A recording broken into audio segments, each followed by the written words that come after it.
May corruption dito, whether you like it or not. Do not tell us that we are corrupt. I'm not saying you are corrupt. What I'm saying here is, meron pong mga tao dyan sa loob ng inyong organization. I'm not saying you are corrupt. I'm saying there are people there that are not doing their job, or maybe they're involved in corruption. Because if they're not involved, common sense lang po ito, Secretary Galvez. 1-point-something billion. You started with 1.9 billion, and now 7 billion.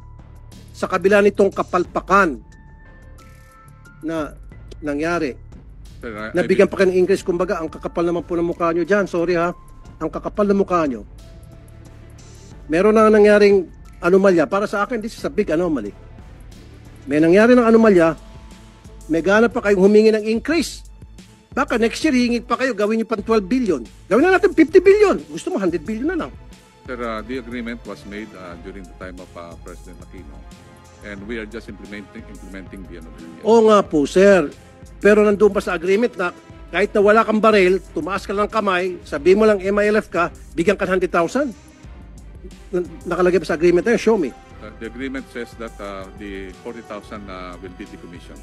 The number of 40,000... Sir, you're hearing me, but you're not listening to me. Tinutumbok ko po dito yung anomalya. Kasi po, di ba, pag nag-surrender yung isang MILF, na-decommission na siya, o anong patunay na siya ay miyembro ng MILF? Ang isang patunay dyan yung baril para mabigyan siya ng cash assistance na 100,000 pesos. So therefore, pag may pupunta sa inyo dyan, nagsabi MILF, surrendery ako, nasaan yung baril mo? Alam nga ba nang pupunta sila, may daladalang batuta lang o may dalang gulok. MLF ako, ito, ang armas ko, gulok. Ito 100,000, hindi man siguro ganun po, di ba? Common sense lang po yun. So malaking anomalya. Kaya nga po, kung ako dapat sa sitwasyon mo, may nasibak na, may nakulong na. Totoo yan. Kasi laki anomalya eh.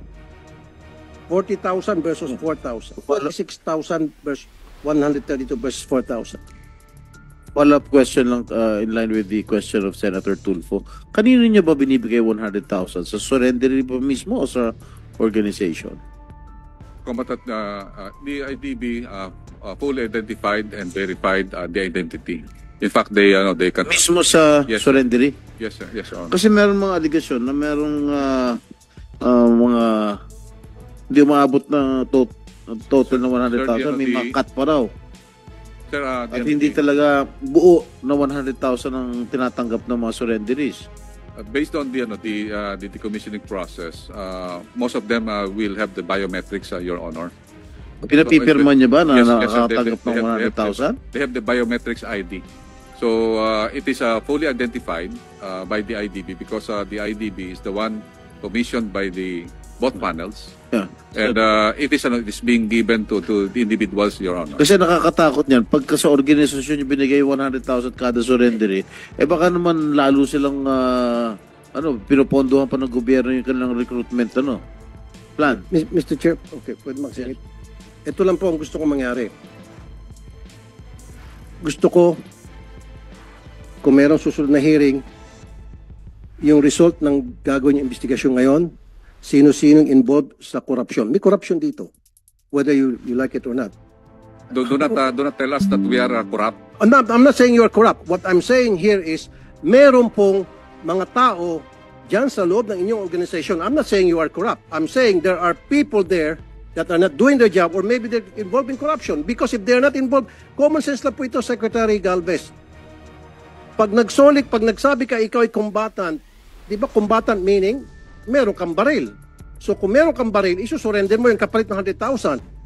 Your Honor, the categories of the firearms is not only individual firearms. We have also cruiser weapons. That cruiser weapons, meron po yung mga 5 o 6 po yung tao na... Then sana magmamatch pa rin. Isama mo na yung machine gun, isama mo cruiser weapon, kung ano pa mga weapon, kasama na dapat din. But I definitely take offense, Senator, that you are already telling us that there is a corruption. I believe that is not a correct accusation to us. Well, sir, I'm sorry. I'll stand by what I said. Meron pong corruption dito. Masaktan ka, I don't care. I'm talking on behalf of the taong bayan. Kasi nga, sir, very clear ng discrepancy dahil kung hindi po, kung kung hindi po talaga, kung wala po talagang korupsyon dito, sana nagmamatch tong numbers. Hindi po nagmamatch eh. At saka isa pa, dapat nag-imbestiga na kayo dati pa. Pinaliwanag nyo sa amin yung discrepancy. Ano nangyari? Yun lang po yun eh. Your Honors, Kasi we're talking of hundreds of thousands, may mga allegation pa nga, hindi nga natanggap daw yung pera. Your Honor, we are there. We are validating all Then prove to us na walang korupsyon. Then sabihin nyo sa amin bakit ganito kalaking discrepancy. Pag napaliwanag mo ng maayos, then babawiin kung sinabi ko rito. Your Honor, Mag-apologize pa ako sa'yo. Pero unless hindi mo ba ipaliwanag, then I'll stand by what I said, may corruption.